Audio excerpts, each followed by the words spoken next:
Pada akhir tahun 1990-an, dunia teknologi terbelit oleh kekacauan kabel. Setiap perangkat berbicara dengan bahasanya sendiri, terisolasi satu sama lain.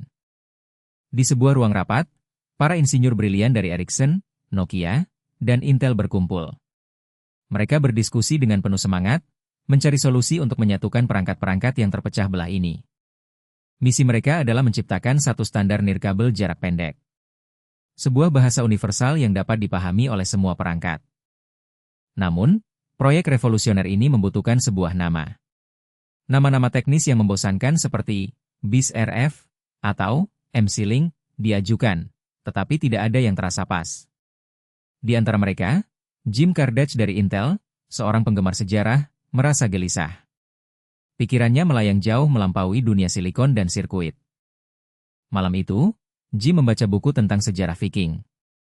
Sebuah nama melompat dari halaman itu, Harald Bluetooth Gormson. Cerita membawanya kembali ke Skandinavia abad ke-10. Sebuah masa di mana suku-suku Denmark saling berperang dan terpecah belah. Di tengah kekacauan itu, muncullah seorang raja yang visioner. Raja Harald Gormson, yang memiliki julukan unik, Bluetooth, kemungkinan karena giginya yang mati dan berwarna gelap. Harald tidak hanya memerintah dengan pedang. Ia adalah seorang diplomat ulung, yang berkeliling negerinya untuk bernegosiasi dan membangun aliansi. Ia bermimpi untuk menyatukan suku-suku yang saling bertikai di bawah satu panji. Sebuah Denmark yang bersatu dan kuat. Melalui kombinasi kekuatan militer dan negosiasi yang cerdas, Harald berhasil. Ia menyatukan Denmark dan bahkan sebagian Norwegia. Untuk merayakan pencapaiannya, ia mendirikan batu jeling yang monumental. Sebuah prasasti yang menyatakan bagaimana ia telah menyatukan seluruh Denmark. Kembali ke tahun 1990-an, sebuah ide cemerlang muncul di benak Jim Kardach. Analogi itu begitu sempurna. Sama seperti Raja Harald yang menyatukan suku-suku yang terpecah, teknologi baru mereka akan menyatukan protokol komunikasi yang berbeda. Awalnya ada tawa kecil, tetapi kemudian para insinyur memahami metafora yang kuat itu. Nama, Bluetooth, langsung melekat. Tim bekerja tanpa lelah di bawah panji nama kode, Bluetooth.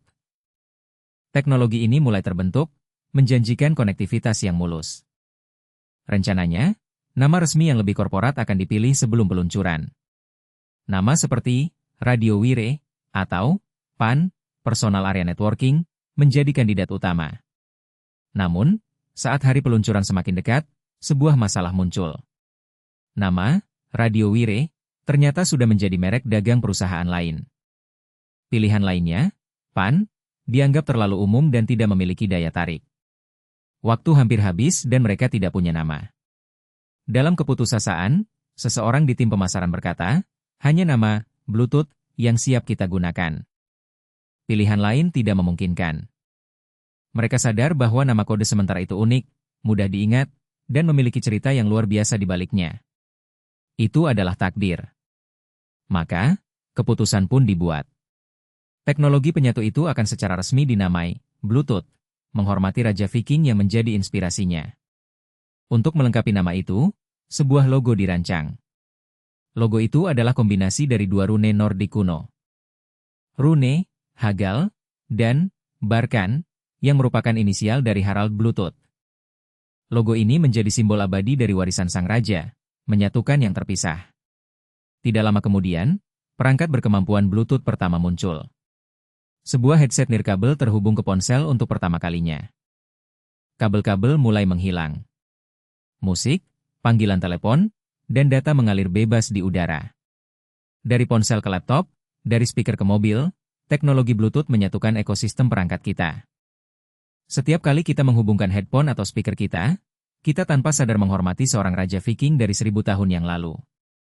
Kisah Harald adalah tentang mengatasi perpecahan dan menciptakan persatuan. Warisan itu hidup dalam setiap koneksi nirkabel yang kita buat hari ini.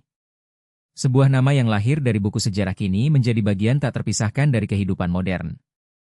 Dari fjord Skandinavia yang dingin hingga ke saku miliaran orang di seluruh dunia. Konektivitas yang dulu diperjuangkan dengan diplomasi dan pedang, kini dicapai dengan gelombang radio. Jim Kardach dan timnya tidak hanya menciptakan teknologi, mereka memberikan jiwa pada teknologi itu. Sebuah cerita tentang bagaimana masa lalu dapat menginspirasi masa depan dengan cara yang tak terduga. Setiap koneksi, pairing, yang berhasil adalah gema kecil dari keberhasilan Harald menyatukan kerajaannya. Sebuah pengingat bahwa ide-ide hebat seringkali datang dari tempat yang paling tidak biasa. Bluetooth lebih dari sekadar teknologi, itu adalah sebuah legenda yang terus berlanjut. Dari menyatukan suku menjadi menyatukan perangkat. Misi Raja Harald, dalam bentuk yang berbeda, terus hidup. Teknologi ini memungkinkan kita berbagi musik, cerita, dan momen tanpa terhalang kabel. Sama seperti Harald yang menciptakan komunitas dari faksi-faksi yang berperang.